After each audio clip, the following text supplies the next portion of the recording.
people see us, they don't consider us to be fools.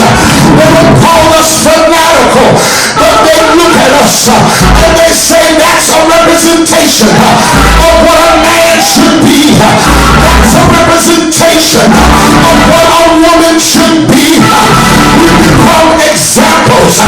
We become epistles. We become living letters for somebody to look at, for somebody to read every day. Paul used to say it all the time. Many of us are the only Bibles that people read every day. But you know what? Not somebody's looking at you. They heard your declaration. But now it's time for you to produce some fruit. And I'm sorry, but I'm not going to let you be comfortable being fruitless. I'm so sorry that I can't massage your ego any longer.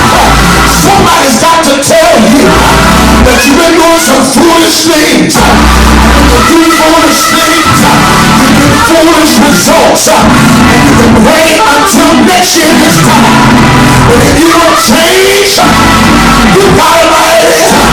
If you don't change your choices, you're going to be in the same place that you were last year. I need a witness here. Ask somebody and tell them I'm tired of where I am. Tired of where I've been. Tired of how things have been. Tired of this same cycle. Tired of seeing the same stuff over and over and over again in my life. I would say, will you stop speaking in tongues and the Messiah and use the sound mind that God has given you. He said, I've given you a mind that's reasonable. He said, I've given you a mind that's logical. He said, I've given you a mind that's rational.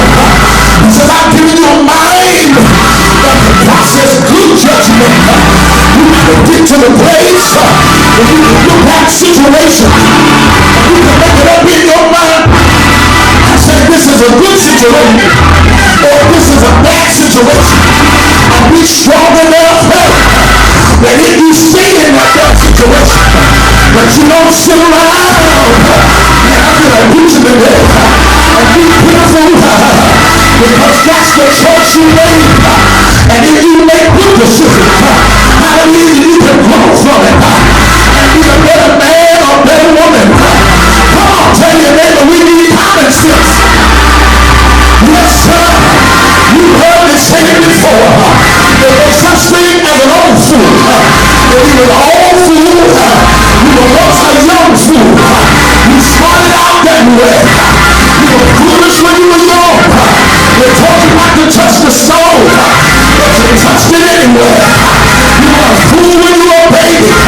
And now you're 35 and you're still a fool. You're touching stuff that you don't need to touch. You're being around people that you don't need to be around. You're attracted to the wrong thing. You're attracted to what's pulling you down. You're attracted to what's messing with your life.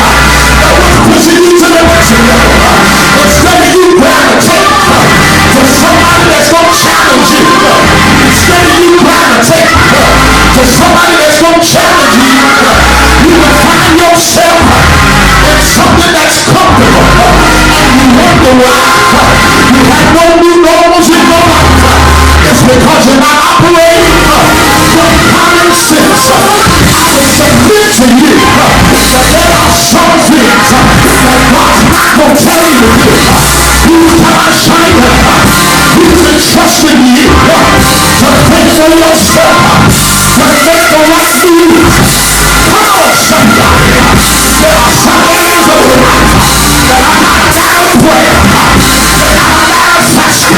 It's just for my see. It's just for you to do the right thing. Come on, tell me never use some common sense. I need a witness here. Clap your hands. Open your mouth. Give somebody a call.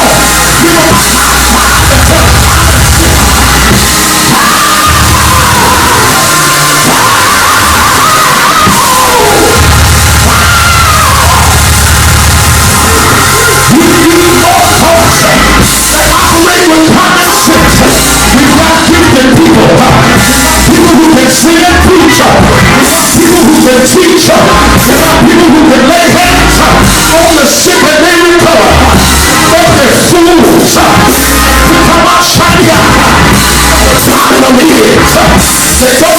lost. They're not successful.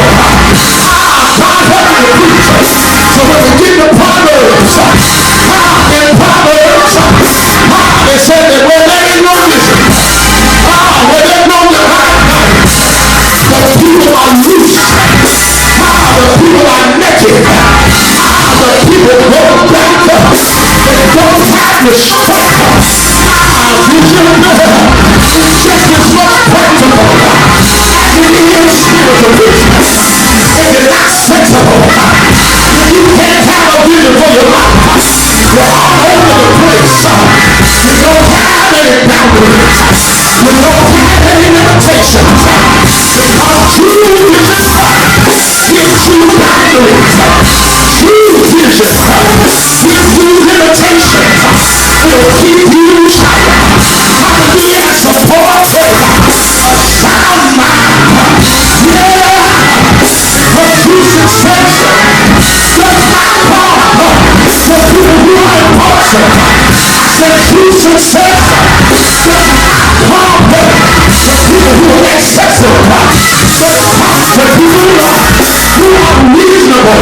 You can't expect God to give you success when you have not put necessary limitations on yourself.